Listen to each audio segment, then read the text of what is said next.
asfixiología vamos a empezar viendo su definición y vamos a ver también una clasificación.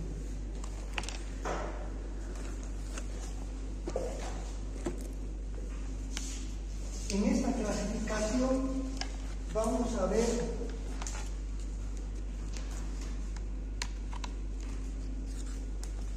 sumersión,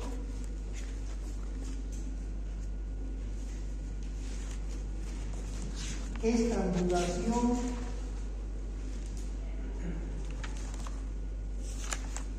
ahorcadura, sofocación.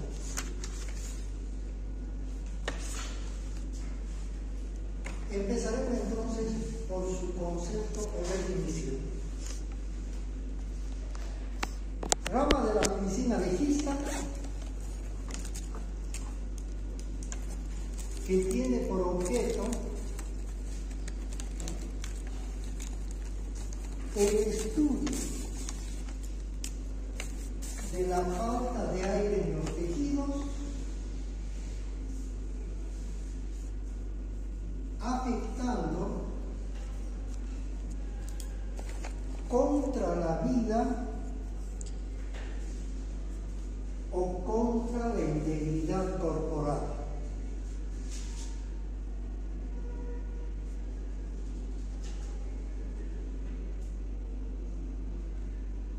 Pero habíamos dicho 4 palabras, ¿no? Y estas son más. Pero si ustedes analizan, los primeros términos que hemos utilizado son términos para todas las definiciones. Para todos los títulos que hemos utilizado son los mismos. Obstetricia forense, rama de la medicina legista, lo mismo. Sexología forense, rama de la medicina legista. Traumatología, rama de la medicina legista. Entonces, nada nuevo hemos mencionado. Y la última parte, ¿qué dice? Lo mismo que nosotros, que atentan contra la vida o contra la integridad corporal. ¿Qué es lo único que nuevo? Falta de aire en los tejidos. 5, falta de aire en los tejidos. Eso es lo único que se han puesto de acuerdo. ¿Ya?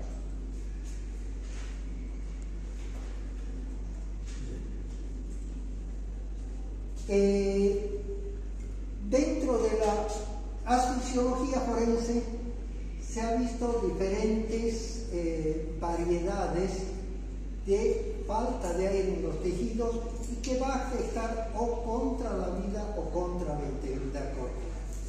Entonces, todo esto que vamos a mencionar, vamos a empezar por lo mismo. Es la falta de aire en los tejidos. Y cada uno tendrá su modalidad. Y van a ver en la sofocación. Sofocación es la falta de aire en los tejidos por cualquier razón o circunstancia menos la presencia de líquidos en las vías respiratorias y menos la constricción del cuello.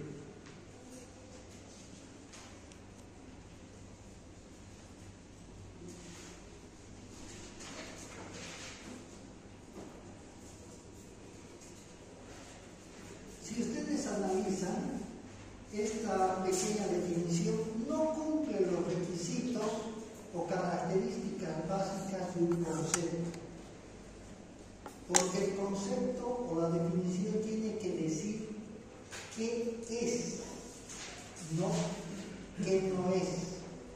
Se tiene que hacer énfasis en lo que es el concepto de asfixiología y no en lo que no es. Por ejemplo, si decimos el color blanco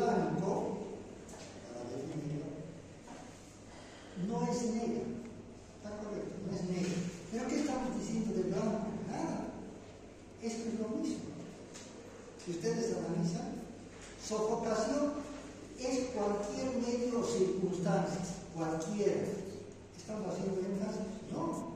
Estamos haciendo énfasis en lo que no es. Cualquier medio o circunstancia que va a evitar el ingreso de aire a los tejidos. Cualquier medio. Menos, estamos haciendo énfasis en lo que no es, menos la presencia de virus, menos la constricción del cuerpo. Todo lo demás es sofocación. Todo lo demás. No estamos haciendo mucho énfasis en lo que debería ser la sofocación. Vamos a ir viendo entonces algunos aspectos o variedades que se van a presentar en la sofocación.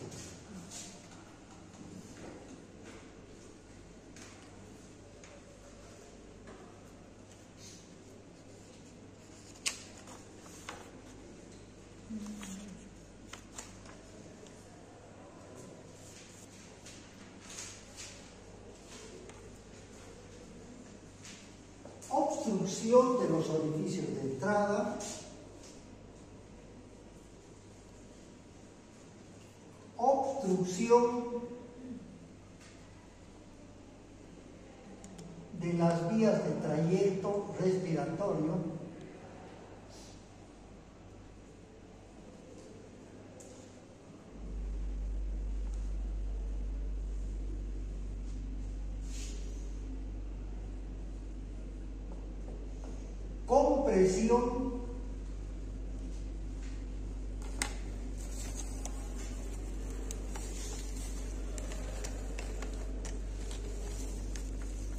compresión tóraco-abdominal,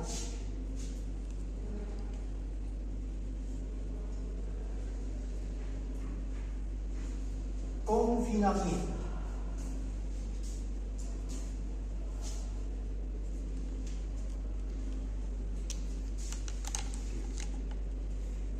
Ustedes van a ver con calma, porque este tema nos permite a nosotros precisar un poquito la pericia médico-legal, pequeños detalles que nos va a permitir identificar las causales, causal accidental, suicidio, homicidio, etc. Primero, veremos un poco de la obstrucción de los orificios de entrada.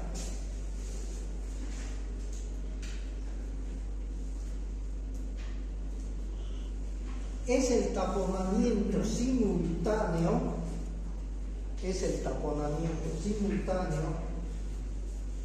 de los orificios nasales y bucales.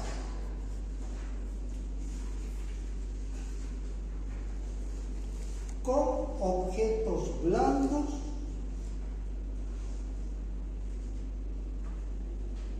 o partes blandas del cuerpo.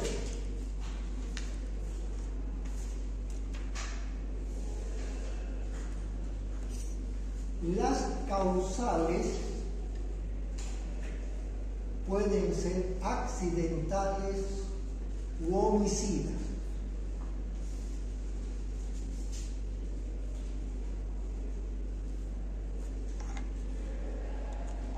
Están relacionados con el artículo 258, 257 del Código Penal.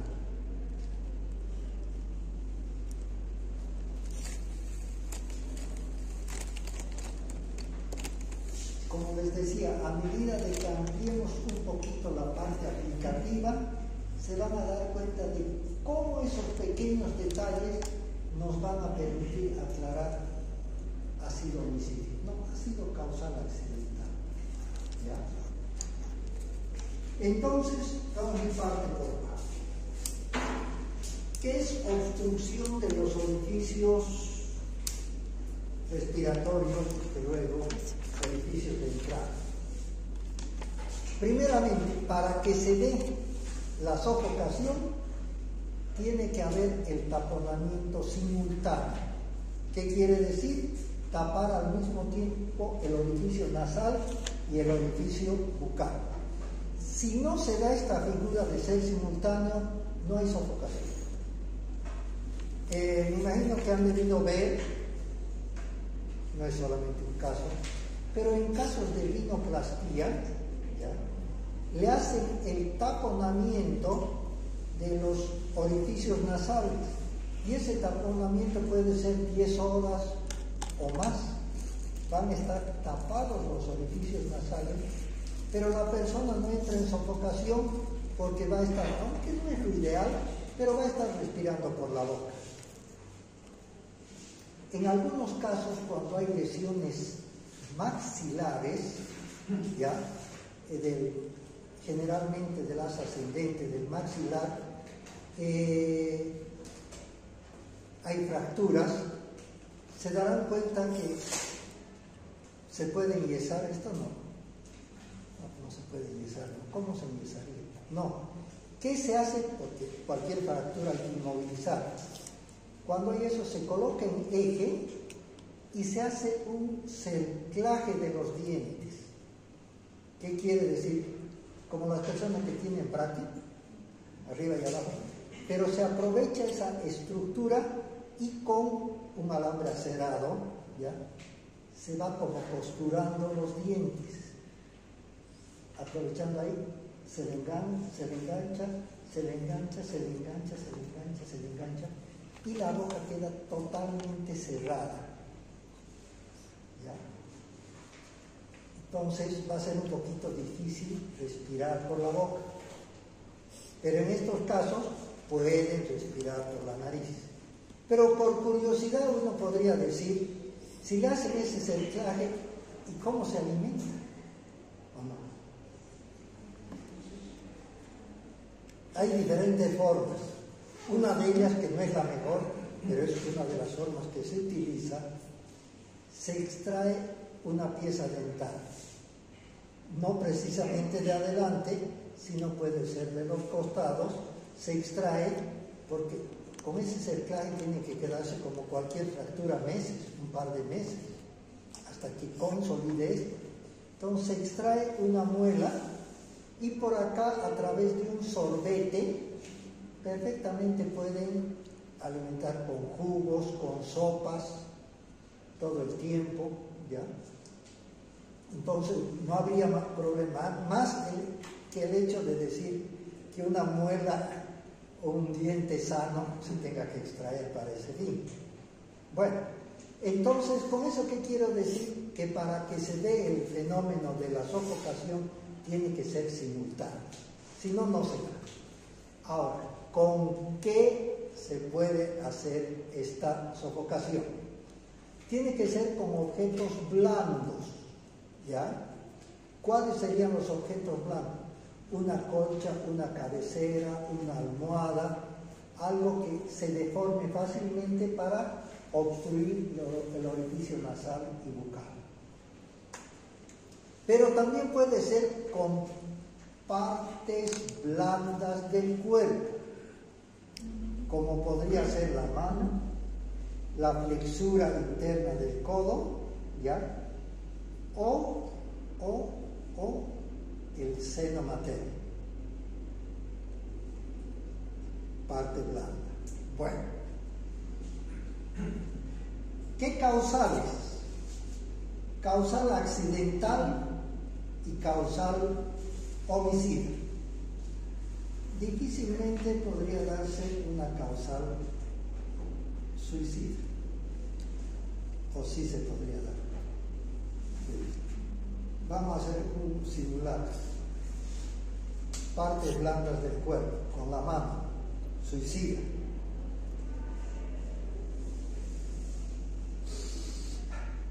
Otra vez. Cuando ya uno se cansó, ya está sin respiración, ¿qué hace? Suelta, respira y otra vez. No hay cuando se suicide, ¿ya? Entonces no se podría dar. Tiene que ser causal homicida o causal accidente. Ahora bien, ya estamos viendo algunos pequeños detalles.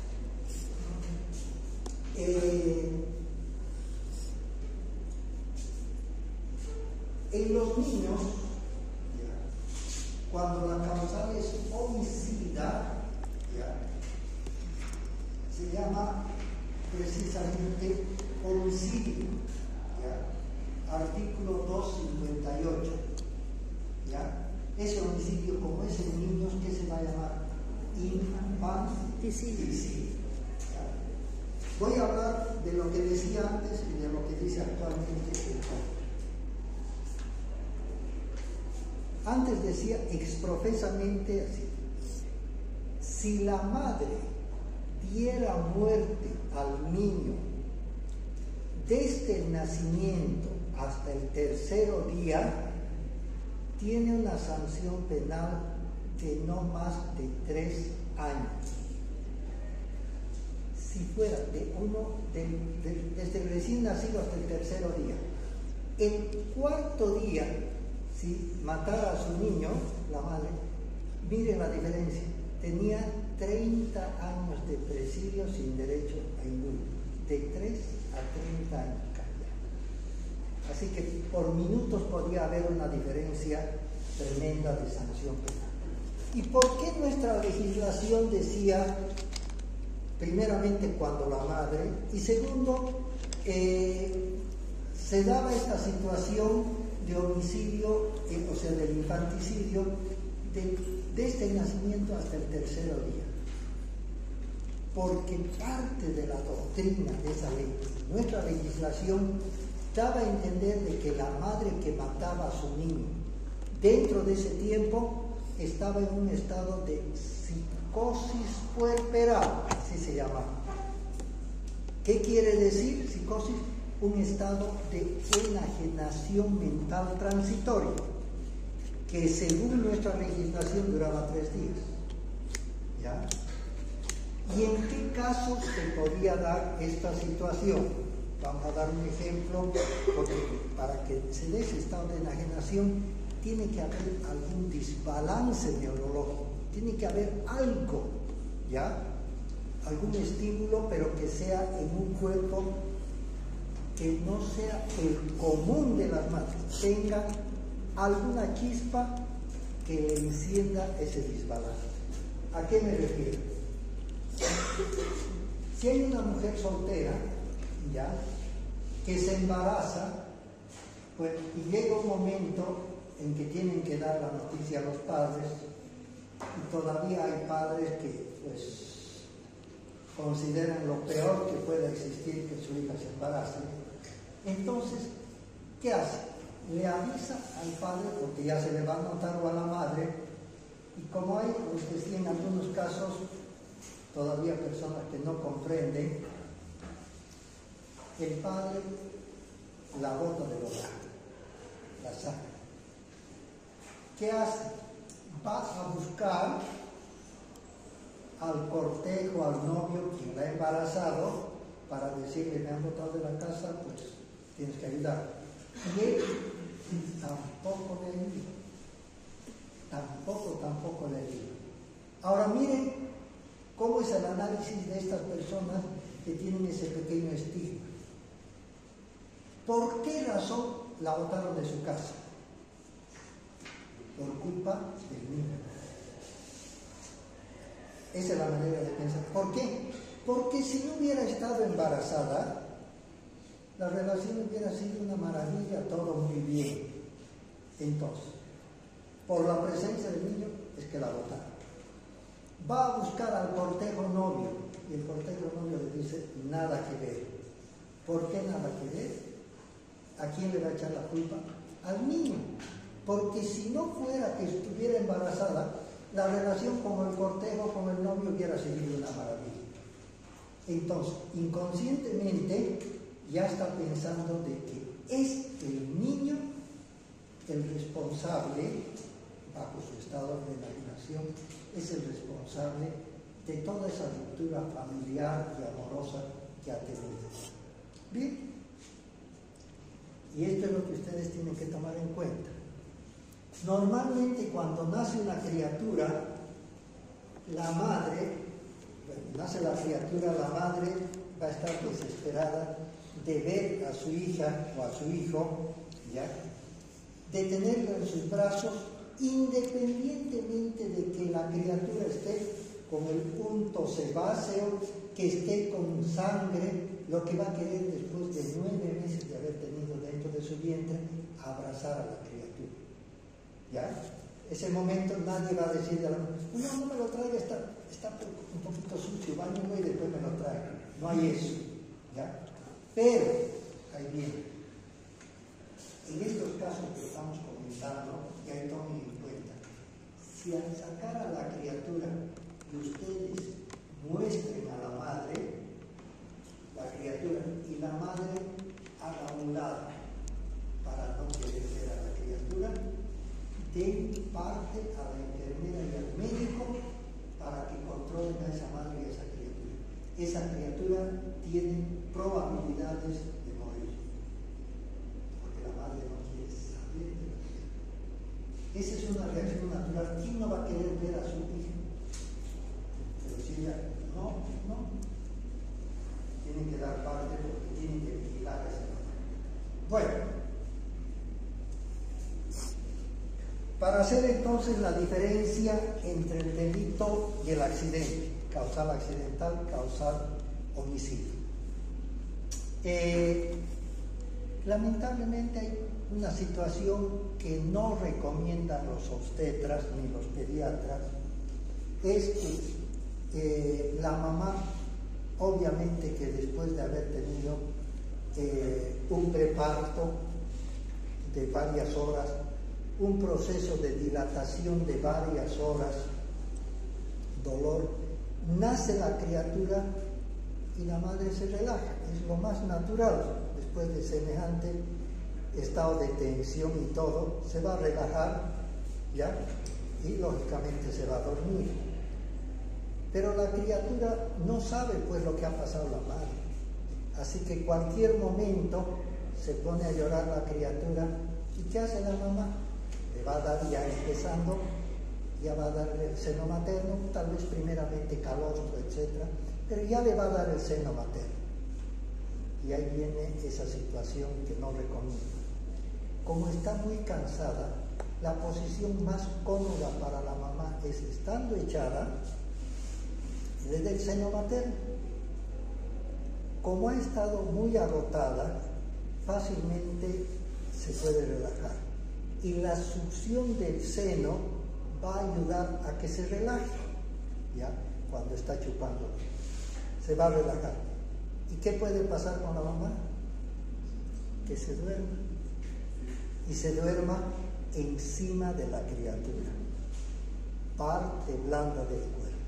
Esto es una causal accidental. Ahora ustedes dirán, ¿y cómo se sabe que es accidental? Después vamos a hacer la causal homicidio. ¿Cómo va a ser? ¿Cómo se va a saber?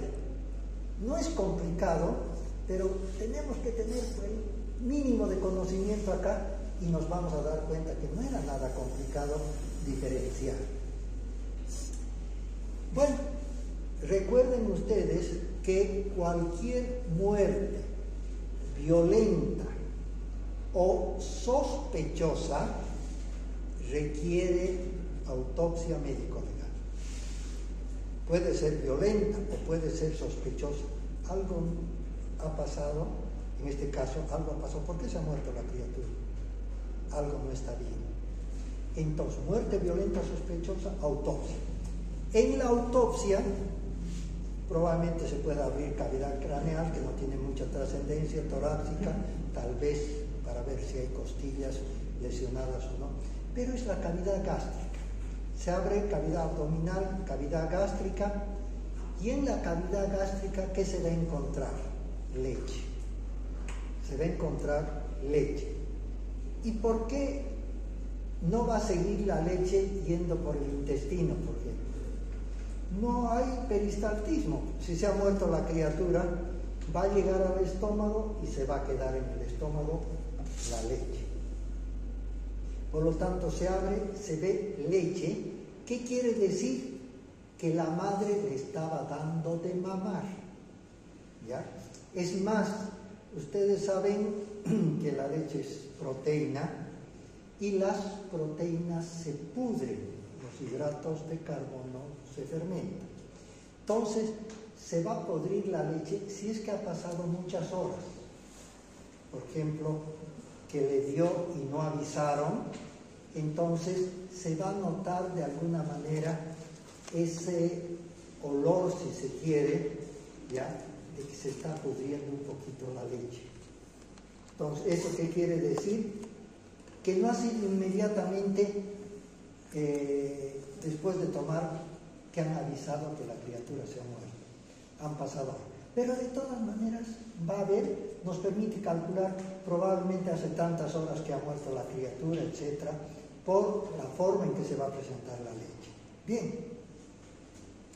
Ahora, ¿cómo vamos a hacer de una causal homicida? Igualmente con la criatura. Si la mamá quiere darle muerte a la criatura, ya, tiene que ser con partes blandas del cuerpo o con objetos blandos. Con partes blandas o con objetos blandos. Si es con partes blandas, quiere matar a su hijo, ¿ya? Eso que hemos comentado dentro de la psicosis puerperal, etc. Y si quiere matar, no le va a poner la mano con delicadeza, ¿o sí? No. Si quiere matar, le va a colocar fuerte la mano, ¿ya? Y hay que tomar en cuenta que el tabique es muy delicada en la criatura, entonces con una presión un poquito exagerada, o se aplana el tabique o se desvía, un dato. Cosa que con el seno materno no va a ocurrir eso. ¿Se darán cuenta? ¿Por qué? Porque el seno materno es muy suave y acá la madre tiene que hacer, si quiere dar muerte, tiene que hacer fuerza, ¿ya? Entonces va a apretar, pero al mismo tiempo la mano va a apretar los dedos, ¿ya?, sobre la piel muy delicada del niño recién nacido. Entonces se pueden formar pequeños hematomas o pequeñas equimosis. Es más, eventualmente podría haber huellas unguiales. ¿Qué quiere decir? Al apretar en la piel de la criatura podrían haber restos, o no restos, sino huellas de haber introducido las uñas. Por eso se pueden dar cuenta que es con la mano. Pero vamos a suponer que la mamá ha asistido a la clase de medicina legal, ¿ya? Entonces sabe que si le hace con la mano van a ver esas huellas. Entonces dice, mejor no, y le hace con un cobertor, con una cabecera. Con la cabecera igual tiene que hacer fuerza, entonces hay la gran posibilidad de que el tabique se aplaste o se desvíe. Pero no va a haber pues las huellas acá de la cara, no va a haber. Pero hay un pequeño detalle, que al comprimir, por más de que sea con una cabecera, etc., el niño recién nacido, las encías las tiene duras, como cualquier persona, las encías. Pero la piel de los labios, de la piel interna de los labios, es muy delicadita.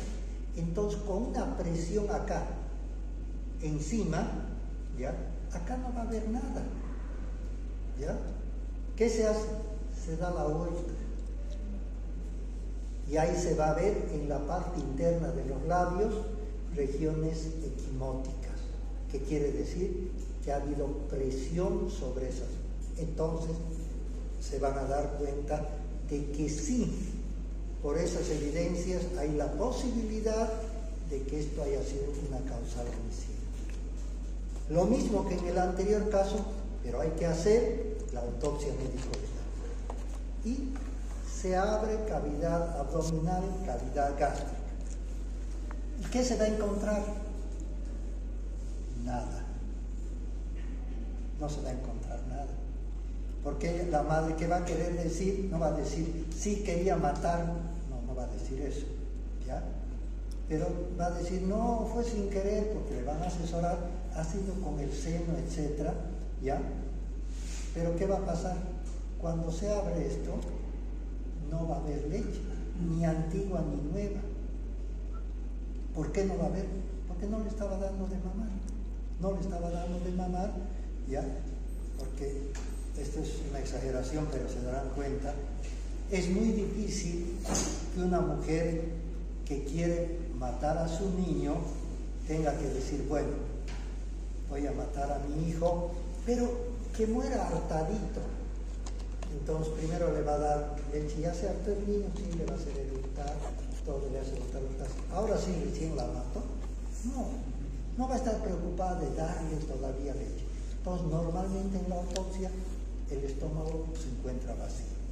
Si ustedes analizan de esa forma, se puede orientar directamente a pensar con lo externo y lo interno de la autopsia, se puede pensar que ha habido una causal de tipo homicida. ¿Sí? Y suponiendo, digamos, que la madre le dé un leche para viendo, digamos, que ya puede haber cosas, y después, no sé, para evitar dejarle un mercadito aplanado, agarrar una bolsa y le pongo en la cabeza. Para ver, digamos, lo que evidencia habría. Sí, justamente iba a dar, no solamente en niños, íbamos a seguir viendo algunos ejemplos que tienen que ver con eso. Y otro que voy a guardar para esto, que es un problema para nosotros, la compresión abdominal, ya les voy a comentar. Bueno, entonces eso es lo básico que puede tener en los niños. Pero hemos dicho artículos 257 y 258. El 258 es el infanticidio y el 257 es el homicidio piadoso. Entonces, acá también puede haber una causal homicida. Puede ser un abuelito, puede ser un papá que está tetrapléjico, que está con cáncer terminal, que está en estado vegetativo, y disculpen la claridad, pero no se muere. Y lo que quiere la familia es, pues, una vez que se muera, porque hay mucha herencia de por medio, ¿no?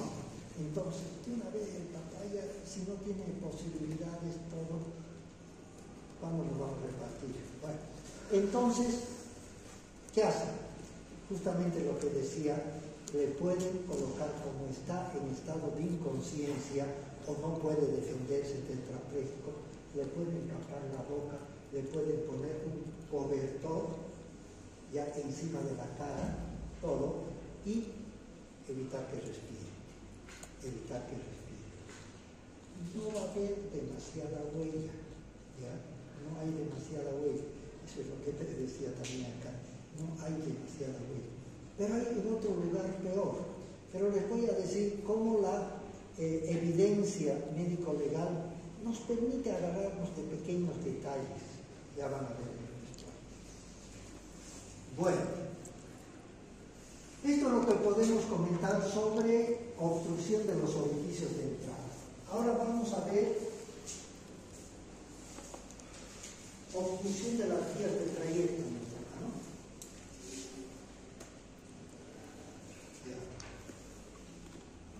En la obstrucción de las vías de trayecto,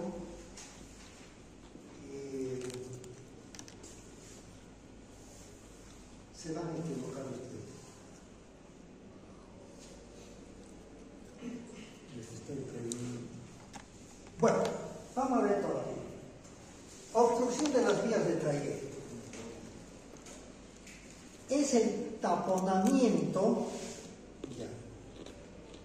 de los conductos respiratorios, ya no de los orificios, de los conductos respiratorios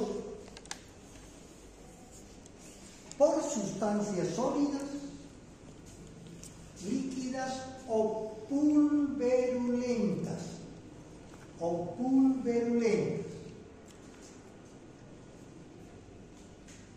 Las causales pueden ser accidentales,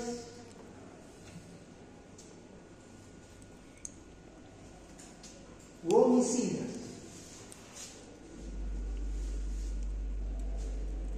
No vamos a mencionar suicidas, pero les voy a hacer notar. Bueno, ¿está claro? No. Ahora con la mano en el pecho, borren todo lo que han puesto líquidos. ¿Han puesto líquidos o no? Sí. Sólidos, líquidos y pulverulentos. ¿Sí o no? Sí. Borren líquidos. ¿Se acuerdan la definición que hemos dado inicialmente de sofocación? ¿Ya? Es la falta de aire en los tejidos por cualquier medio o circunstancia, menos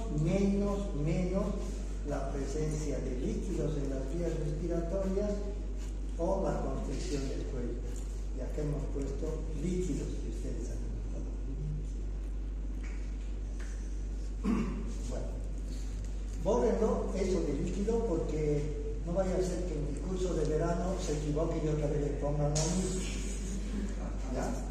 Bueno.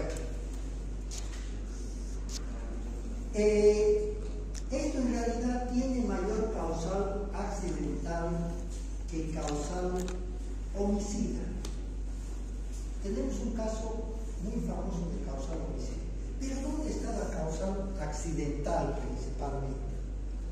En los niños. En los niños. Y escuchen lo que voy a decir. La causal más frecuente es cuando comen leche, no cuando toman leche. Cuando comen leche en polvo, ¿ya? Sustancias pulverulentas. El niño agarra, le encanta la leche, pues que es muy agradable, una cucharilla, y al mismo tiempo que está comiendo, está charlando, está respirando, está riendo, y la glotis y la epiglotis no sabe dónde quedarse, si va a ir a un lado, va a ir al otro, y en una de esas, pues la sustancia pulverulenta va a entrar hacia la vía respiratoria. ¿Ya? Eso puede ocurrir. Acá también hay, pero en el interior hay algo parecido, una sustancia pulverulenta que les gusta mucho a los niños, que es de maíz o de trigo molido, le ponen un poquito de canela y se llama pito, algo se llama. Entonces les dan lo mismo ese preparado, muy agradable, pero con ese riesgo de que pueda haber la presencia de esa sustancia pulverulenta en las vías respiratorias. Algo que les puede servir, ¿ya? Ustedes ya están en el último curso del curso de investigación, no se van a librar de las emergencias. ¿Ya? ¿Por qué? Porque me imagino que hasta en sus barrios deben saber que el hijo de la señora tanto o hija de la señora tanto ya está en el último curso, ya va a ingresar, vence medicina legal y egresa. ¿No? Ya falta poquito. Bueno, ¿qué pasa cuando la persona viene, un vecino le dice, o amigo, lo que sea, mi papá, mi mamá, mi hermanito se está ahogando, algo ha comido, ¿ya? Y ustedes pueden decir, ¿y hace qué tiempo está? No es mucho, se va unos 5 minutos, que siga nomás. ¿Por qué? Porque si está 5 minutos o más, normalmente el alimento no ha ido por la vía respiratoria, ha ido por la vía digestiva y se ha quedado acá. Entonces, ¿qué va a tener? Una molestia seria. Pero va a seguir respirando. ¿Ya? Incómodo lo que sea. Pero, fíjense, si un ejemplo similar viene y le dicen, algo se está atragantando, ¿hace qué tiempo? No, recién, y se está poniendo morado. Ahí tiene que estar con eso. ¿Eso qué quiere decir? Que ha entrado por la vía respiratoria y puede ser. Tal vez una de las conductas, aparte de las maniobras que ustedes saben, si está solo la silla, la compresión del diafragma, botar el líquido, perdón, el aire complementario que se tiene, si es un niño tal vez así, alguna de esas, y si no, ¿qué toca? Cortarle el cuello. No, tampoco es así. Pero hacer una especie de traqueotomía, abrirle caso servir inclusive los lapiceros. El tubo de lapicero puede servir para abrir y para que salga un poquito la respiración. En estos casos, si se logra hacer eso y por el tubo puedan respirar un poquito, no nos interesa con seguridad que va a haber infección, que no van a decir esterilicemos esto, nada, es ese momento. Si no hay, puede ser un cuchillo, una navaja, si no está limpio o lo que sea. Pero se puede hacer ese corte y hay hemorragia, va a haber hemorragia. Va a haber infección, va a haber infección. Pero tenemos horas para salvarlo. Una vez con este tubo ya se llevará pues, a un centro de emergencia en el que ya se le dé una solución de mejor calidad. Pero lo que se quiere es en el espíritu. Nos puede haber un poquito esa diferencia. Bien.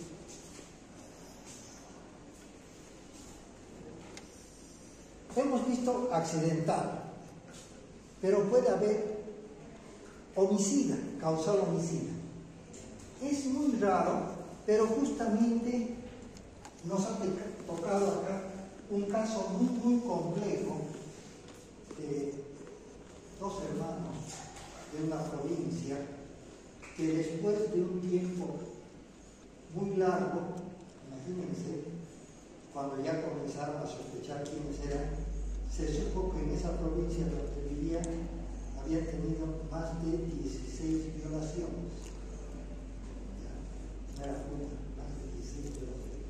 Bueno, salieron y tenían un modus operandi acá, que entraban, en la mayoría de los casos, se colocaban la linterna en la boca.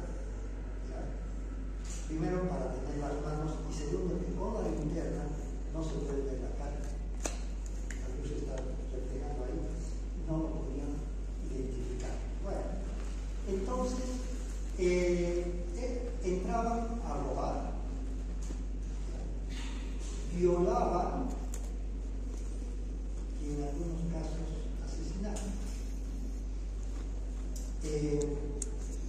Si alguien recuerda, esto voy a dar una pauta, se puede saber porque era público.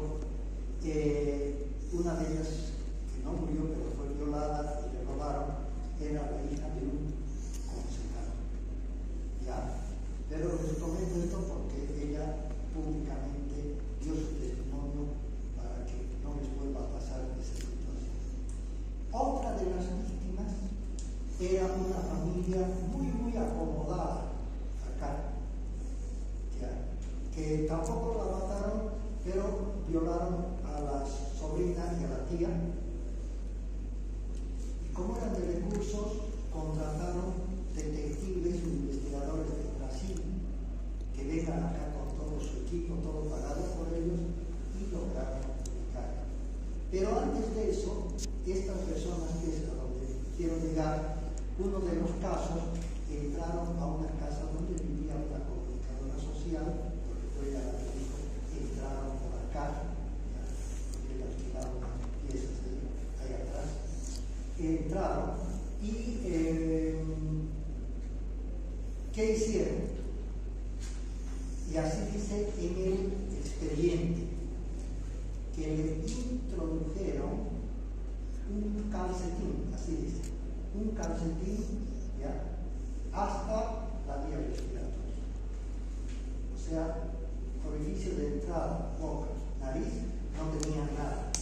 Le introdujeron un calcetín hasta la vía con fuerza.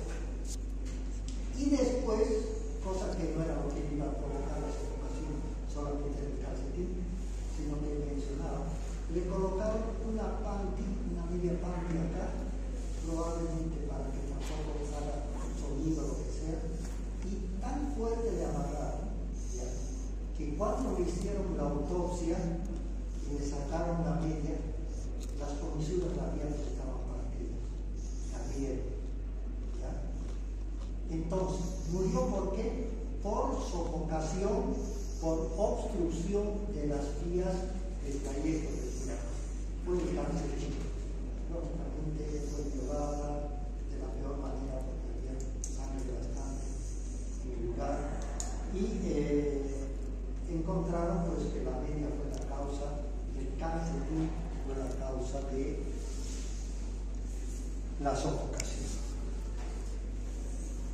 Compresión tóraco-abdominal.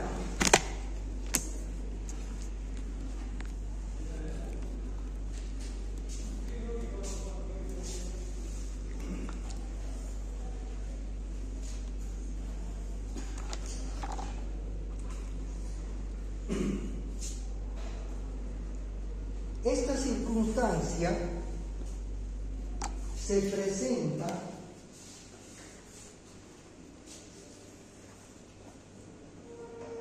por la falta de movimiento de los mecanismos accesorios de la respiración, como ser el diafragma y los movimientos tóraco-abdominales.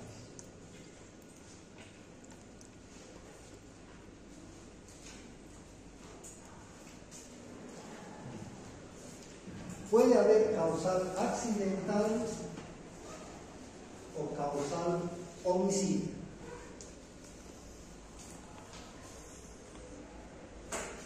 Bueno, tal vez alguien recuerde o les cuenten ya, pero era una especie de juego inclusive en los colegios. Uno de los juegos, no sé si vieron, era hacer una fila y los muchachos estaban agachados y saltaban uno encima del otro, ¿no? Una fila larga, y cuando se caían, ese era uno de los juegos que había en el colegio. ¿Cuál era el otro? ¿Ya? Que a una persona le agarraban de atrás y le comenzaban a comprimir la región diafragmática y tóraco-abdominal. Y ustedes saben que normalmente cuando respiramos, ya, no eliminamos el flujo de reserva respiratorio que tenemos. Siempre tenemos algo más. En la respiración normal hemos exhalado, pero ese momento, si nos dice, bote todo, todavía podemos botar un poco más. Esa siempre es la parte de reserva que tenemos. Entonces, en este juego, más o menos les decían, boten todo, botaban todo. Y les decía, vuelvan un poco más. Y comenzaban a comprimir fuertemente. No duraba mucho, unos cuantos segundos, 15 segundos, 20 segundos más. Los soltaban y tenían que correr. Y era como un estado de embriaguez tremendo, porque comenzaban a correr, se desubicaban y se caían todo, y era para la risa de todos. ¿Por qué tenían ese comportamiento? Porque disminuyó ya la cantidad de flujo de oxígeno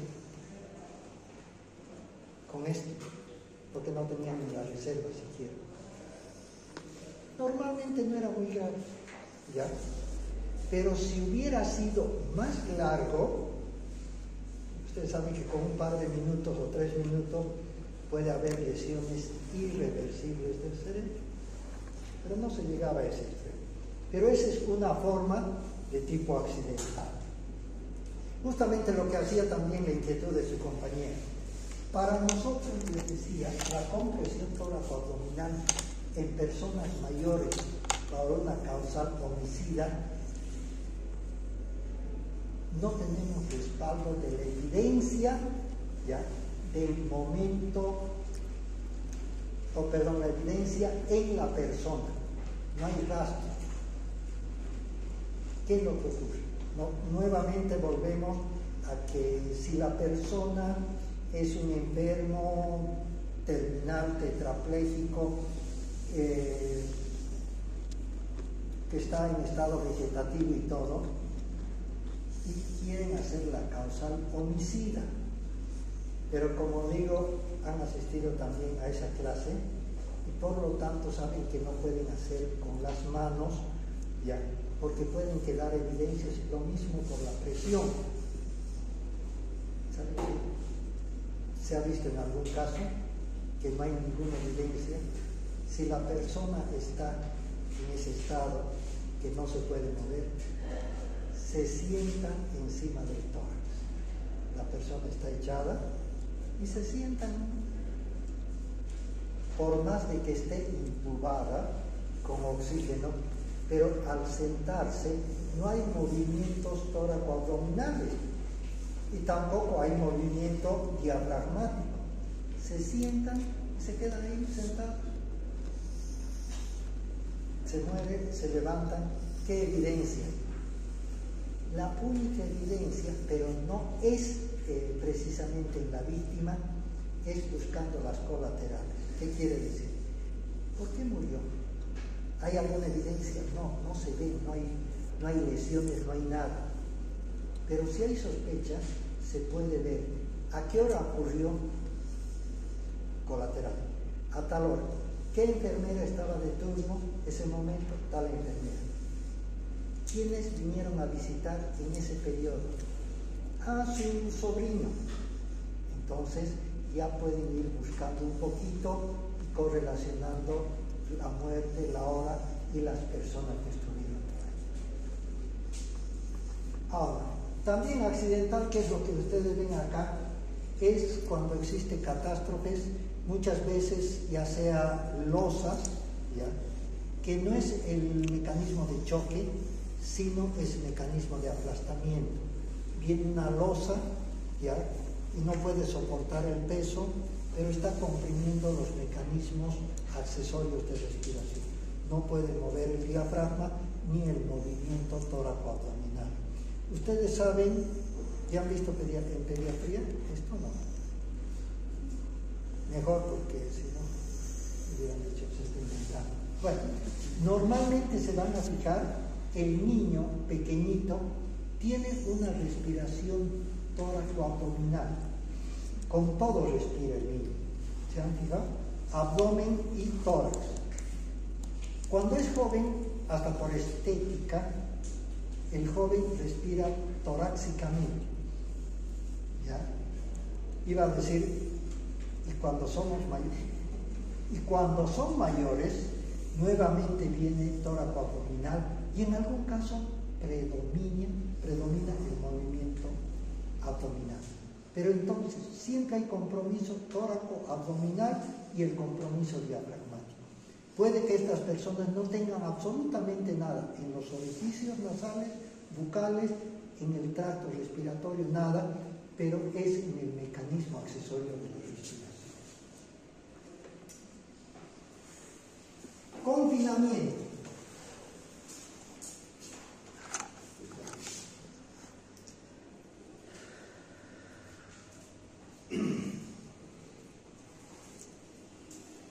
Es la falta de aire en los tejidos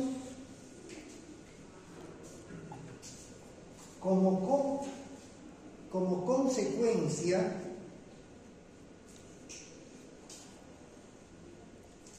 de oxígeno en el medio o la presencia de otros gases.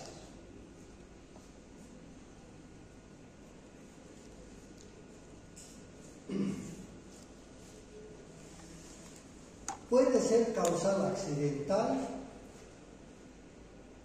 causal suicida o causal homicida.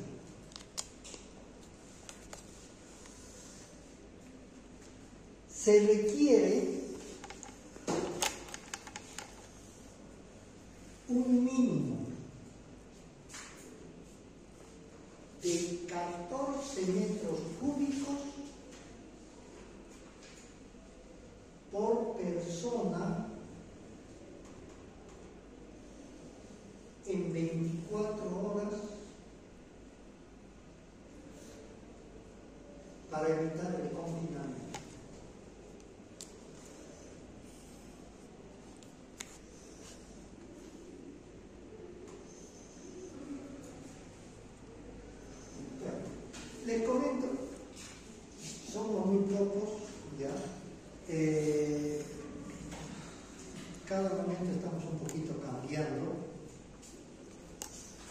hizo en alguna universidad un pequeño estudio, ¿ya?, que ni siquiera las mismas personas se daban cuenta de que había aumentado su frecuencia respiratoria.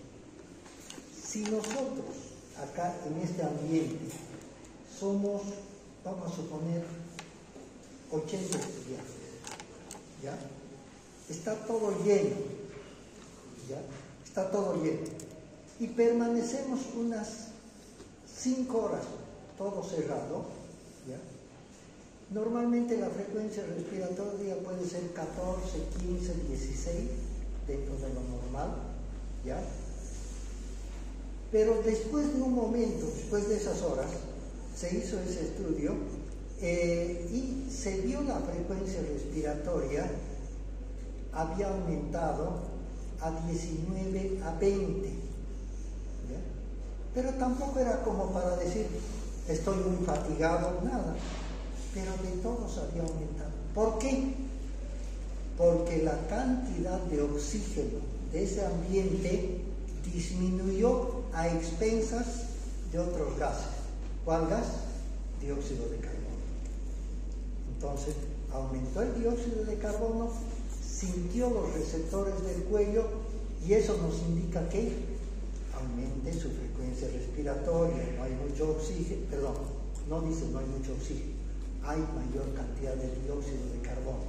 El receptor no capta la cantidad de oxígeno, sino la mayor cantidad de dióxido de carbono. Bueno, esa es una de las formas, si se quiere, para demostrar.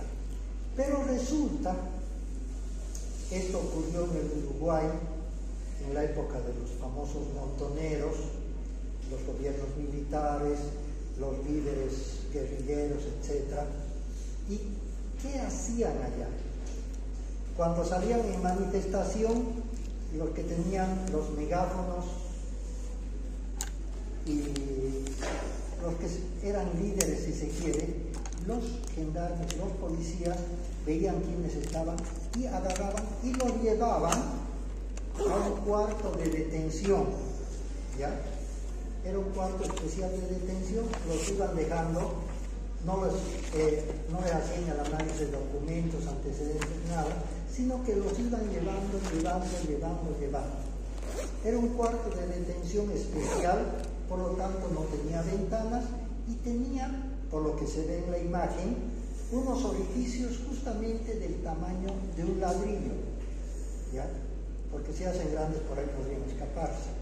Tenía una buena puerta sólida y ahí los llevaban y tenía no sé cuántos porque no se ve todo, pero se veía que eran del tamaño de los ladrillos, unos cuantos orificios, probablemente 2 orificios o más. Al día siguiente tenían que hacerles ya la indagatoria, el interrogatorio, ver sus documentos y todo eso. Y agarraron aproximadamente a 60 personas, ¿ya? Cerca de la mitad al día siguiente habían fallecido por confinamiento. ¿Por qué? Porque la cantidad de oxígeno que había en el medio no era suficiente para toda la cantidad de personas. La cantidad que entraba ahí era mínima. Pero ¿quiénes habían caído, habían fallecido? Las personas mayores y aquellas personas que habían tenido mucha costumbre de fumar. Entonces tenían la capacidad ventilatoria muy disminuida y fueron los que habían fallecido. Sí.